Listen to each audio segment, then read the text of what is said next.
Hey guys, hope you're doing well today. So what we're going to do today, we're going to talk about the business aspect of what we do. And we've got multiple things going on in MealFit, from having MealFit to we've got a new catering company we've recently launched, and to having our new podcast, Entrepreneur, which we talk about entrepreneurs or high-level executives that are parents and still want to live a balanced life. And so there's lots of different things going on. So we're going to talk about the business aspect of it. And so the 4 struggles that we've had in our business. Number 1, no plan. So a lot of times people start a business simply because of accident or simply because they're trying to solve a problem. So one of the first things is we built this thing on the front end without having a plan. And we have adjusted to it, and it's went well, because what we were trying to do is we were trying to make money and trying to meet the needs of the customers. And so a lot of times this is a bad thing, but also sometimes it's a good thing, because what you're doing is you have an ear to what the customer wants to do and what the customer needs. And so that's one of the first things, is we didn't have a plan. And so without a plan, man, you're destined to fail. We were just trying to make a little bit more money, a little bit more money, a little bit more money. And so not having a plan is not good, but also you've got to be able to adjust from a plan if you do have a plan. So first struggle is not having a plan and how to do those things. Second thing is no mentor. I'm a football coach. I grew up in a coaching family, but both my parents are educators, so I have no idea on the entrepreneur or the business owner aspect of life. When I told my dad I was quitting my job to go into own my own business, he thought I was crazy as a run over dog. He thought I was nuts. And so not having someone that I saw do these things and having a mentor that I knew could help me was a struggle, because I didn't know who to go to for the problems that come up.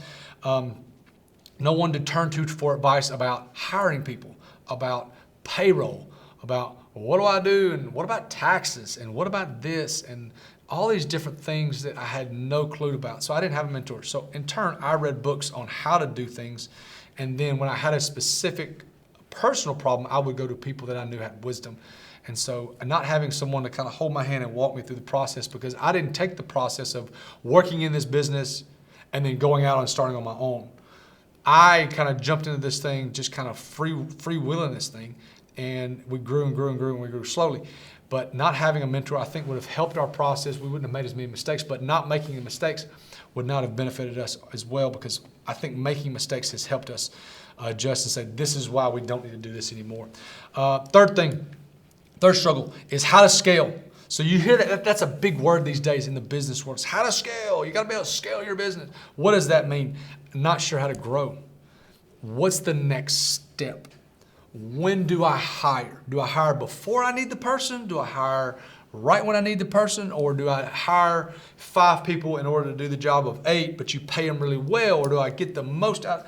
Man, those problems, not knowing how to scale and how to grow, has been an angst of mine. It really, really has been. It's been something, not that I stay up at night, but it's something that I think about in a lot of ways. And I look back, and I've read books, and I've talked to people. I ran this business in a way, from a logistical back-end standpoint, that I think that I could have helped myself in a better way if I'd have done it differently.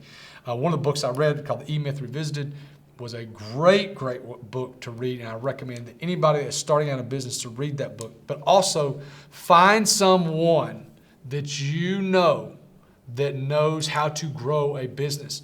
One of the questions is when to hire, when to fire. Those are hard questions. What about actual legal handbook? What about the legality of what you're doing? Because you're going to turn around twice if you're successful. You're going to go from you doing it yourself to 8 or 10 employees, and you got paying people's mortgages and all these different types of things. And so those are things that I didn't have, is on how to scale and what to do. The last thing, and this has been a struggle of mine, is debt or no debt. So we have grown this business, all of our businesses, with no debt at all. We've grown, made some money, taken the money, reinvested it back in. Grown a little bit more, reinvested the money back in. So we may have made a lot of money from a growth standpoint, but as far as living the life and having all this big we've never had that, because anytime we've made money, we've taken that money and reinvested it in order for us to make more, in order for us to grow. And so I have not carried on any debt in this business. Now, there are some people out there that say, hey, you got to grow and you want to grow fast. You take the money, you go borrow money, and then that's not the way I've run this business. It's not the way I want to run this business. We run our finances based off a book called Profit First, which is kind of a odd way to do it. I highly recommend that book for someone starting out because it forces you to save money. Now, you're not going to probably grow as fast. You're not going to have as much debt, which is, in my opinion, the best way to do it. But the debt or no debt thing has been a big deal for me, just simply because there's so many things in podcasts and books and things that you've heard about people taking out a gigantic loan and paying it back over 10 or 15 years, but then they finally made it. I mean, we've grown slow. We've stayed out of debt. We've tried to grow this thing as concisely as possible. But those are the questions that I had, the 4 struggles that I've had in this business that I keep coming back to, and that if we can get these things, and I can have a plan, and I can have a mentor, and I can figure out how to scale and get somebody to show me how to scale, and I can cross the chasm of how much debt, if any debt, do we take on, or do we not just take debt and just grow slow? So those are the 4 struggles that we've had in business. Hey, if you've got any questions, I would love to hear your questions about business and about life and about just anything. I'd love to answer those for you.